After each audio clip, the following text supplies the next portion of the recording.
ನಾವು ಈ ಭೂಲೋಕದಲ್ಲೇ ನಿಷ್ಪ್ರಯೋಜಕರಾಗ್ಬಿಟ್ರೆ ಅಥವಾ ನಮ್ಮ ಆತ್ಮವನ್ನು ನಾವು ಸಂತೋಷ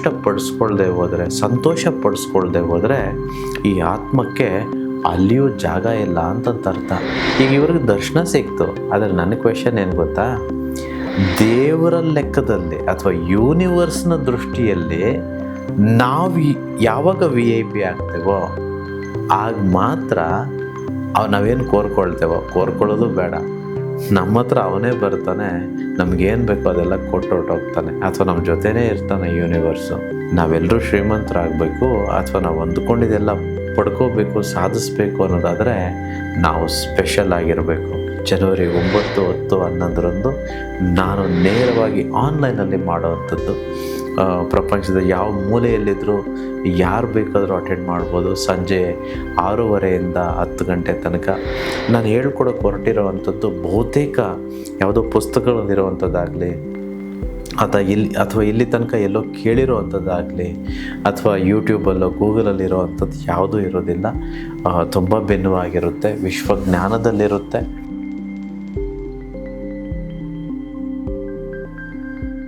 ನಮಗಿನ್ನೂ ಏಕೆ ನಾವು ಕೋರಿದಷ್ಟು ಹಣ, ಆಸ್ತಿ, ಐಶ್ವರ್ಯಗಳು ಬರ್ತಿಲ್ಲ, ಅಥವಾ ನಾವು ಅಂದುಕೊಳ್ಳೋದೆಲ್ಲ ಹೇಗೆ ಆಗ್ತಿಲ್ಲ ನಮ್ಮ ಲೈಫಲ್ಲಿ ಅನ್ನೋದಕ್ಕೆ ಒಂದು ಮುಖ್ಯ ಕಾರಣ ಇದೆ. ಆ ಮುಖ್ಯ ಕಾರಣ ಏನಂತ ನಾವು ಇವತ್ತು ತಿಳ್ಕೊಳ್ಳೋಣ. ಮರ್ತ್ಯ ಲೋಕವೆಂಬುದು ಕರ್ತಾರನ ಕಮ್ಮಟವಯ್ಯ, ಇಲ್ಲಿ ಸಲ್ಲುವವನು ಅಲ್ಲಿಯೂ ಸಲ್ಲುವನು, ಇಲ್ಲಿ ಸಲ್ಲದವನು ಅಲ್ಲಿಯೂ ಎಲ್ಲಿಯೂ ಸಲ್ಲನು ಕೂಡಲ ಸಂಗಮ ದೇವ. ಈ ಭೂಲೋಕದಲ್ಲಿ ನಾವು ಸಲ್ಲದೆ ಹೋದರೆ ಯಾವ ಕರೆನ್ಸಿ ಭೂಲೋಕದಲ್ಲೇ ಹಿಡಿಯಲ್ಲ ಅಂತಂದರೆ ಅಂಥ ಕರೆನ್ಸಿ ಅಲ್ಲಿಯೂ ಹಿಡಿಯಲ್ಲ ಅಂತಂತ ಅರ್ಥ. ಅಂತಂದರೆ ನಾವು ಈ ಭೂಲೋಕದಲ್ಲೇ ನಿಷ್ಪ್ರಯೋಜಕರಾಗ್ಬಿಟ್ರೆ ಅಥವಾ ನಮ್ಮ ಆತ್ಮವನ್ನು ನಾವು ಸಂತೋಷ ಪಡಿಸ್ಕೊಳ್ದೆ ಹೋದರೆ ಈ ಆತ್ಮಕ್ಕೆ ಅಲ್ಲಿಯೂ ಜಾಗ ಇಲ್ಲ ಅಂತಂತ ಅರ್ಥ. ಇಲ್ಲೇ ಸಂತೋಷ ನಮಗೆ ನಾವು ಸಂತೋಷ ಕೊಟ್ಕೊಳ್ಳೋರಾಗದೆ ಹೋದರೆ ಇನ್ನು ಎಲ್ಲಿ ಅಲ್ಲಿಗೆ ಹೋಗುವಂಥದ್ದು. ಸೊ ಇಲ್ಲಿ ನಾವು ಸಂತೋಷವಾಗಿರಬೇಕು, ಇಲ್ಲಿ ಶಾಂತಿ, ಸಮಾಧಾನ, ನೆಮ್ಮದಿಯಿಂದ ನಾವು ಬದುಕಬೇಕು ಅನ್ನೋದಾದರೆ ಅದಕ್ಕೆ ನಾವೇನು ಮಾಡಬೇಕು, ನಮಗೆ ನಾವು ಅದನ್ನೆಲ್ಲ ಕೊಟ್ಕೊಳ್ಬೇಕು ಅನ್ನೋದಾದರೆ ನಾವು ಹೇಗೆ ಬದುಕಬೇಕು, ನಾವೇನು ಮಾಡಿದ್ರೆ ನಾವು ಸುಖ, ಶಾಂತಿ, ನೆಮ್ಮದಿಯಿಂದ ಜೀವಿಸ್ಬೋದು ಅನ್ನೋಂಥದ್ದು ಎಲ್ಲವನ್ನು ನಾನು ಇವತ್ತು ತಿಳಿಸ್ಕೊಡ್ತೇನೆ. ಒಂದು ಶಕ್ತಿ ಪೀಠಕ್ಕೆ ಹೋಗಿದ್ದೆ. ಆ ಶಕ್ತಿ ಪೀಠಕ್ಕೆ ಭಾನುವಾರದ ದಿನ ಹೋಗಿರೋ ಕಾರಣ ತುಂಬ ರಶ್ ಇತ್ತು. ಎಷ್ಟು ರಶ್ಶು ಅಂತಂದರೆ ನಿಜವಾಗಲೂ ನನಗೆ ದರ್ಶನ ಮಾಡಲಿಕ್ಕೆ ಆಗಲಿಲ್ಲ. ಆದರೆ ಅಲ್ಲೊಂದು ಗಮನಿಸಿದೆ, ಒಂದು ನಾರ್ಮಲ್ ಪಬ್ಲಿಕ್ಗೆ ಅಂತ ವಿಸಿಟ್ಗೆ ಅಂತ ಒಂದು ಜಾಗ ಇತ್ತು. ಹಾಗೆ VIP ಸ್ಪೆಷಲ್ ಕೋಟಾದಲ್ಲಿ ಈಗ ಅಲ್ಲಿ ಸ್ವಲ್ಪ ದೊಡ್ಡವರೆಲ್ಲ ಬಂದಿದ್ದರು, ಕಮಿಷ್ನರು ಮತ್ತು MLAಗಳು, MP ಗಳು ಯಾರ್ಯಾರೋ ಬಂದಿದ್ದರು. ಅವರಿಗೆಲ್ಲ ವಿಶೇಷವಾಗಿ ಆರಾಮಾಗಿ ಎಂಟ್ರಿ ಸಿಕ್ತು. ಸೊ ಎಲ್ಲರೂ ದರ್ಶನ ಮಾಡ್ಕೊಂಡು ಆಚೆ ಬಂದರು. ನನಗಿಲ್ಲ ಅನಿಸಿದ್ದು ಒಂದು, ಈಗ ವೆರಿ ಇಂಪಾರ್ಟೆಂಟ್ ಪರ್ಸನ್ನ VIP ಅಂತ ಹೇಳ್ತಾರೆ. ಸೊ ವೆರಿ ವೆರಿ ಸ್ಪೆಷಲ್ ಪರ್ಸನ್ನು. ಈಗ ಇವ್ರಿಗೆ ದರ್ಶನ ಸಿಕ್ತು, ಆದರೆ ನನ್ನ ಕ್ವೆಶನ್ ಏನು ಗೊತ್ತಾ, ದೇವರ ಲೆಕ್ಕದಲ್ಲಿ ಅಥವಾ ಯೂನಿವರ್ಸ್ನ ದೃಷ್ಟಿಯಲ್ಲಿ ನಾವು ಯಾವಾಗ VIP ಆಗ್ತೇವೋ ಆಗ ಮಾತ್ರ ನಾವೇನು ಕೋರ್ಕೊಳ್ಳೋದು ಬೇಡ, ನಮ್ಮ ಹತ್ರ ಅವನೇ ಬರ್ತಾನೆ, ನಮಗೇನು ಬೇಕೋ ಅದೆಲ್ಲ ಕೊಟ್ಟು ಹೊರಟೋಗ್ತಾನೆ, ಅಥವಾ ನಮ್ಮ ಜೊತೆನೇ ಇರ್ತಾನೆ ಯೂನಿವರ್ಸು.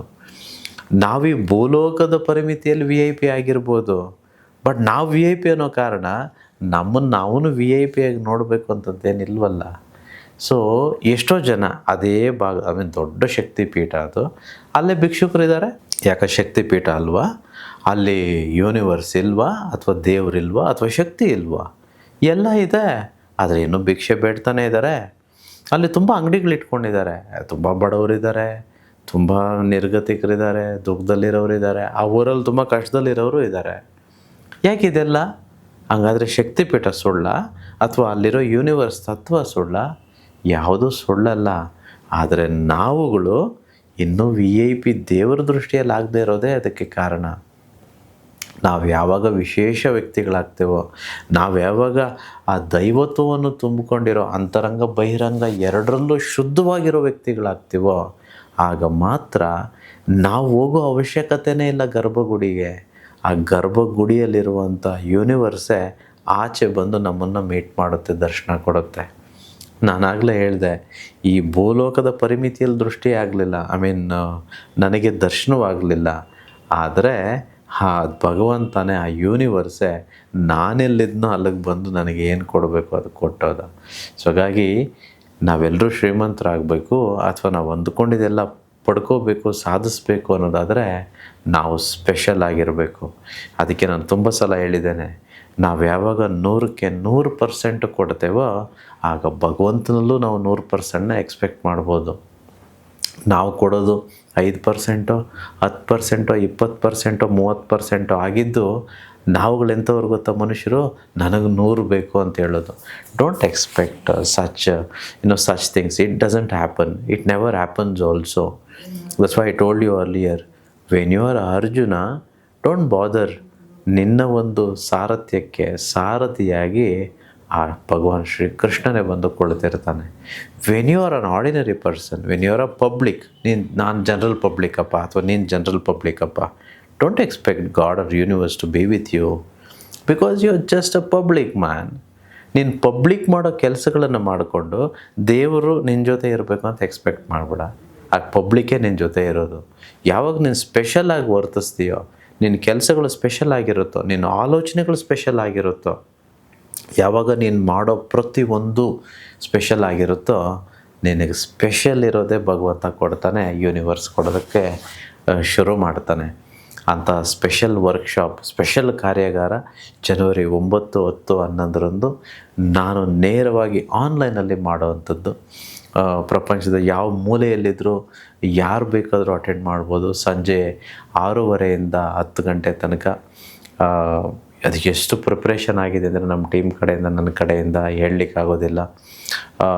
ತುಂಬ ಶಕ್ತಿಪೀಠಗಳಿಗೆ ಹೋಗಬೇಕು, ತುಂಬ ಧ್ಯಾನ ಮಾಡಬೇಕು. ಯಾಕಂದರೆ ನಾನು ಹೇಳ್ಕೊಡೋಕೆ ಹೊರಟಿರೋವಂಥದ್ದು ಬಹುತೇಕ ಯಾವುದೋ ಪುಸ್ತಕಗಳಲ್ಲಿರೋವಂಥದ್ದಾಗಲಿ ಅಥವಾ ಇಲ್ಲಿ ತನಕ ಎಲ್ಲೋ ಕೇಳಿರೋವಂಥದ್ದಾಗಲಿ ಅಥವಾ ಯೂಟ್ಯೂಬಲ್ಲೋ ಗೂಗಲಲ್ಲಿರೋವಂಥದ್ದು ಯಾವುದೂ ಇರೋದಿಲ್ಲ. ತುಂಬ ಭಿನ್ನವಾಗಿರುತ್ತೆ, ವಿಶ್ವಜ್ಞಾನದಲ್ಲಿರುತ್ತೆ. ಕರ್ಮ ಕಳೆದಿದ್ರೆ ಮಾತ್ರ ಇಂಥವನ್ನೆಲ್ಲ ನಾವು ನೋಡೋದಕ್ಕೆ, ಕೇಳಿಸ್ಕೊಳ್ಳೋದಕ್ಕೆ, ಮಾಡೋದಕ್ಕೆ ಸಾಧ್ಯ. ಸೊ ಕರ್ಮ ಕಳೆದಿರೋರು ಎಲ್ಲರೂ ಕಾರ್ಯಾಗಾರದಲ್ಲಿ ಪಾಲ್ಗೊಳ್ತೀರ, ಎಲ್ಲವನ್ನೂ ಕಲಿತೀರ. ಎಲ್ಲವನ್ನೂ ಕಲಿಯೋದು ಮಾತ್ರ ಅಲ್ಲ, ಎಲ್ಲವನ್ನೂ ಅಳವಡಿಸಿದಾಗ ಮಾತ್ರ ಕಲಿಯುಗದಲ್ಲಿ ನಮಗೇನು ಬೇಕೋ ಅದನ್ನೆಲ್ಲ ನಾವು ಪಡ್ಕೊಳ್ಬೋದು. ಇದು ವಿಶ್ವಜ್ಞಾನ. ಸೊ ಕರ್ಮ ಕಳೆದಿರೋರಿಗೆ ಮಾತ್ರ. ನೇರವಾಗಿ ನಾನು ಜನವರಿ 9, 10, 11 ಸಿಗ್ತೇನೆ. ಅಲ್ಲಿ ತನಕ ಥ್ಯಾಂಕ್ ಯು ಯೂನಿವರ್ಸ್. ಅಹಂ ಬ್ರಹ್ಮಸ್ಮಿ.